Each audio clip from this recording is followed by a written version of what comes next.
The sun had barely lifted itself over the ridge when Elias Boone stepped onto the platform of Dry Creek's station, his boots grinding against planks that still held the night's damp. He stood as if rooted there, head drawn low, a man who had spent too many years waiting for something unnamed. The air smelled of dust and wood smoke, horses shifting restless near the hitching rails, their breath curling pale in the morning chill. Townsfolk had already begun to gather, called less by the need to see who might arrive on the morning stage than by the thrill of rumor. They whispered among themselves Elias Boone, the loner rancher, had sent letters back east, seeking a bride, for a man known more for silence than for company. It was an odd turn of fate, one worth watching. Elias folded his hands in front of him, thumb rubbing across the callus of his palm. He carried no flowers, no ribboned box, only the plainness of a man unaccustomed to ceremony. His ranch stretched lonely miles outside of town, a kingdom of barbed wire and sage where silence pressed too heavy against his bones. Nights grew long there, and grief, though he rarely named it, sat across from him at every meal.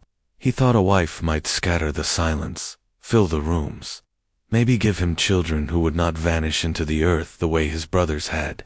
Yet now, with wagon wheels groaning closer, doubt slipped under his ribs. The stage arrived in a cloud of ochre dust, mules snorting, driver cursing as he hauled them to a stop. Children ran forward, chasing the spectacle, while women shaded their eyes. Elias did not move. He only lifted his head slightly, gaze fixed upon the door. A delicate figure stepped down first, someone's aunt visiting kin. Another followed, an older man in a clerical collar. Then, at last, she came. Clara Mae Whitlock descended slowly, as if measuring the strength of the ground with each step. Her skirts brushed the wheel hub, dark fabric gathering dust at once. She was broad of hip and shoulder, taller than some of the men watching, and carried a presence that hushed the whispers for a heartbeat before they rushed in stronger. Her cheeks flushed crimson under the scrutiny, though she did not falter. She lifted her chin, scanning the crowd until her gaze fell upon Elias. For the briefest instant, hope lit her features. Then she saw the hesitation in his stance, saw the way his hands stiffened, the fraction of a step he did not take forward. The hope dimmed. Around them, the town leaned closer, smirks spreading, voices sharp as knives drawn too slowly from their sheaths. Twice his size, someone muttered. A rancher needs a wife, not a draft horse. A snicker rolled through the crowd like a pebble, gathering speed down rock. Elias's jaw worked, but he said nothing. He had imagined someone else, someone, smaller perhaps, whose presence would vanish neatly into the frame of his house. Instead, this woman filled the platform, unashamed of her breath, yet too aware of the judgment that circled her like vultures. Shame did not belong to her. He could see that in the way she held her spine, but still it pressed against her shoulders. An invisible yoke carried too long. He forced his boots forward at last, stopping before her. Miss Whitlock. His voice came out rough, unused, like a shovel scraping against stone. Her eyes, a soft shade between brown and amber, searched his face. "Mrs. Boone, if you'll have me."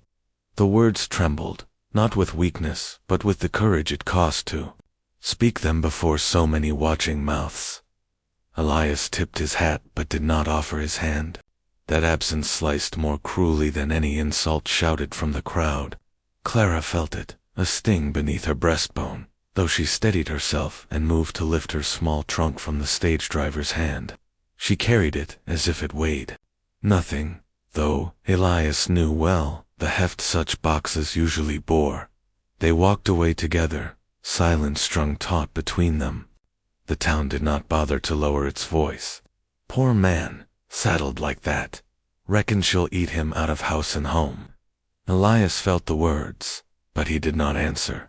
He had never been a man to fight gossip with his tongue, he told himself. Silence was stronger.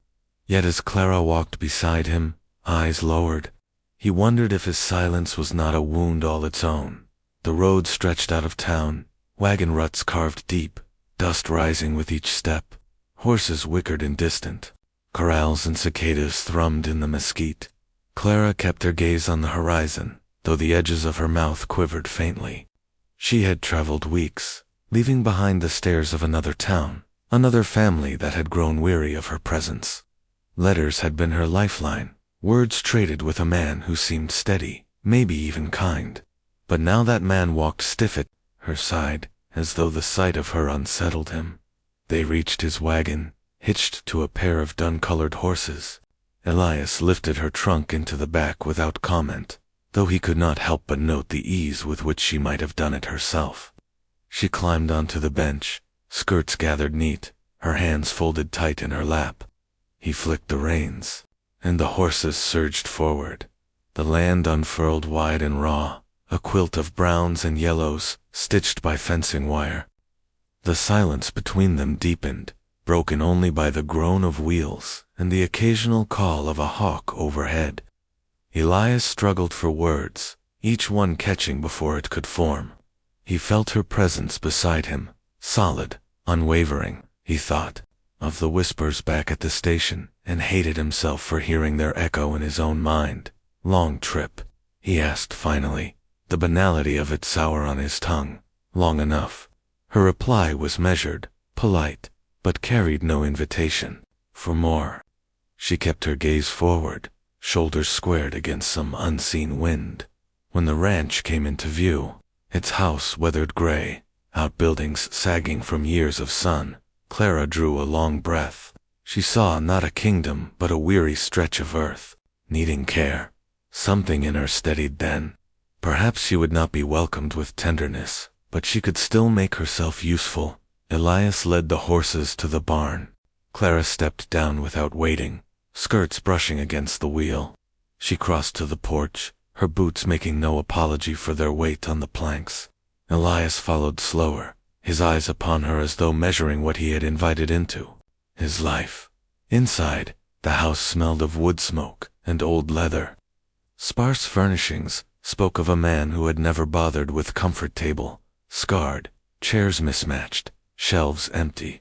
Clara's gaze lingered only a moment before she set her trunk in the corner. She moved through the room with quiet efficiency, touching nothing yet seeming to take stock of everything. Elias poured water from a jug into a tin cup and offered it. She accepted, their fingers brushing. He felt the warmth of her skin, calloused, yet soft at the edges, and for a moment, something loosened in his chest. But the moment passed, and he stepped back. She drank, then set the cup down. "I can cook," she said plainly, "and mend, and tend stock. I don't complain about work." Elias studied her. "That's so." Her eyes lifted to meet his. "I didn't come all this way to sit idle." The silence stretched again, but this time it felt less empty, more like a rope pulled taut between them. He nodded once, then turned toward the door, muttering about fence lines needing mending. She watched him go, her expression unreadable, though her shoulders softened once he was gone. That evening, Clara built a small fire on the porch and sat alone, gazing at the sky. The stars pressed down heavy, the silence broken only by the chirr of night insects. She clasped her hands, whispering a prayer, not for love that seemed too much to hope, but for belonging. Behind her, the house creaked in the wind. She could feel his eyes watching from a window, though he did not step out. The night deepened, shadows spilling across the yard. Clara's breath misted faint in the cool, her eyes fixed upward. She felt the ache of judgment, of rejection not spoken yet, keenly felt. Still, she remained. She had crossed miles, and she would not be moved so easily. The prairie itself seemed to lean closer, holding its breath. Somewhere in the dark, a coyote called, its cry thin and sharp, carrying loneliness into the hollow spaces of the land. Clara closed her eyes and let it wash through her, knowing too well the sound of being alone. Inside, Elias shifted against the window frame, torn between the impulse to step out and the habit of retreat. He saw her silhouette against the firelight, strong and unmoving, and felt something stir. He did not know yet whether it was fear or admiration. He only knew that the silence between them was no longer empty. It waited, heavy with the weight of what might come. And so the night held them both, two figures on the edge of something neither yet understood. The distance between them, narrowing not with words, but with the quiet persistence of presence itself. The storm announced itself with a low moan that grew into a roar, wind sweeping across the plains until the windows of the house rattled like loose teeth. Elias Boone rose from his chair at the table, lantern light throwing jagged shadows against the walls. He felt the pull of the land as surely as a shepherd feels the cry of his flock. Fences would break, cattle would scatter. Storms on the prairie did not come to pass quietly. He pulled on his coat, hat brim cutting a dark line over his eyes, and turned toward the door. Clara was already there, shawl pinned tight across her shoulders, boots planted firm as if daring the storm to shove her back.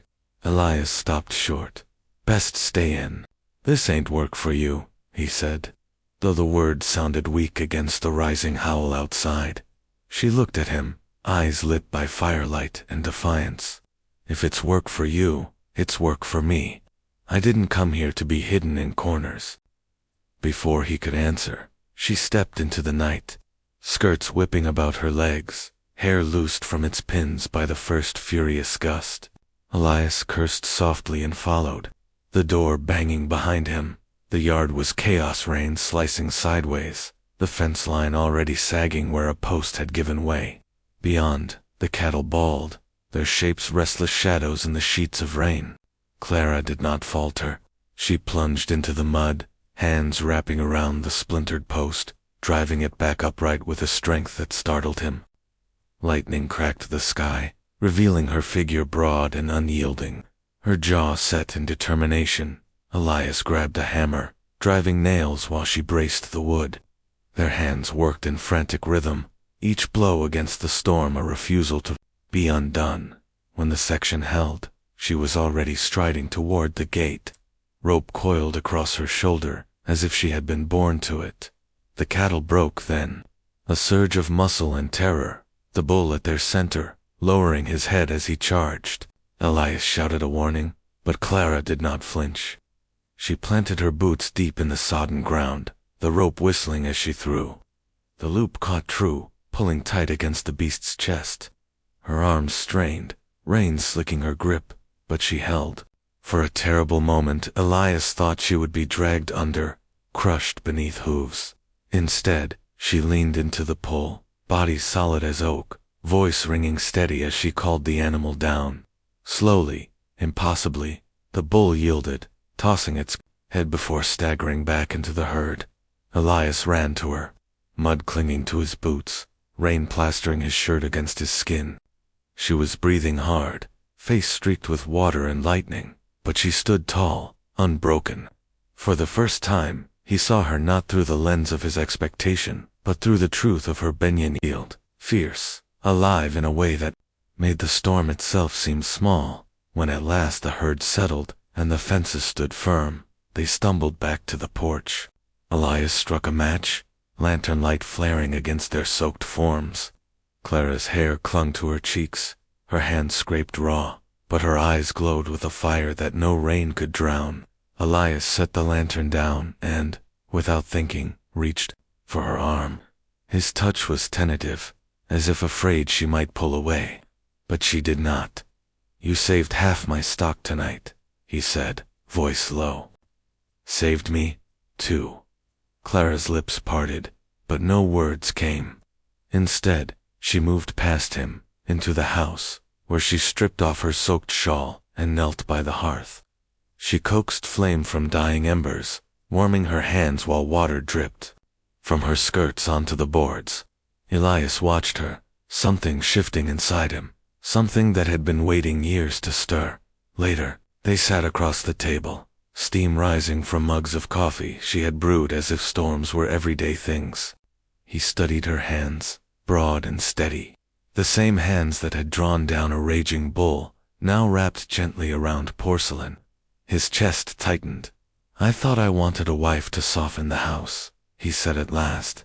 "Turns out, I needed a partner who could hold it steady." Her eyes lifted, catching his. In them, he saw weariness, scars left by years of judgment, but also a flicker of hope she dared not name. She did not answer with words. She broke a piece of cornbread she had set aside earlier, sliding half toward him. Their fingers brushed, again, and this time neither pulled away. The gesture was small, yet it rang louder than any vow. The days that followed stitched them together by work. Clara rose before dawn, mending torn seams, cooking with quiet skill, striding into fields without waiting for permission. Elias found himself watching her more often than he meant to. The way she moved with purpose, the way silence around her did not press heavy, but settled calm. He began to speak more, short words at first, then longer. Stories of his brothers lost to fever, of the long winters that hollowed him. Clara listened without judgment, her gaze steady, her presence an anchor. When they returned to town for supplies, the stares came sharper than before. Men leaned against posts, their grins cruel, women whispering behind gloved hands. "Look at the size of her," one man drawled loud enough to be heard. Boone didn't send for a wife, he sent for a team of oxen. Laughter rippled through the street. Clara stiffened, her hands tightening on the basket she carried. Old shame threatened to rise, but before it could, Elias stepped forward. His voice carried clear and hard. "This woman kept my herd alive when the storm near tore it from me. She's worth 10 of you standing there running your mouths." The laughter died. Silence weighed heavy. Elias rested his hand lightly against Clara's back. Not in ownership, but in acknowledgement, a gesture that told the town where he stood. Clara's heart swelled not with the need for his defense, but with the rare gift of being seen whole. She walked taller then, her steps sure, her gaze no longer lowered, back at the ranch. Evening spread gold across the land, the sky painted with fire. They worked side by side, the rhythm between them grown easy, wordless. Elias paused while leaning against the pump, his eyes on her as she gathered kindling. The question that had haunted him since the day she stepped off the wagon finally found voice. "Clara," he said softly. She looked up, a stray curl falling across her cheek. "I thought I was waiting for a wife, but maybe I was just waiting to be worthy of you." The words hung in the air, vulnerable and raw. Clara set the kindling down, crossed the yard slowly, each step deliberate. She did not answer with speech. She laid her hand gently over his, her touch steady, firm. Carrying all the promises she could not yet speak aloud, the prairie stretched endless around them, the horizon burning with the last light of day. Two silhouettes stood at the edge of that vastness, no longer strangers, no longer alone. Their story was not yet written, but the silence between them was no longer hollow, it was full, waiting, alive. And as the first stars pierced the sky, the land itself seemed to lean closer, as if it too knew the truth. Love does not come in the shapes we expect, but in the shapes that hold us steady when the storms rise.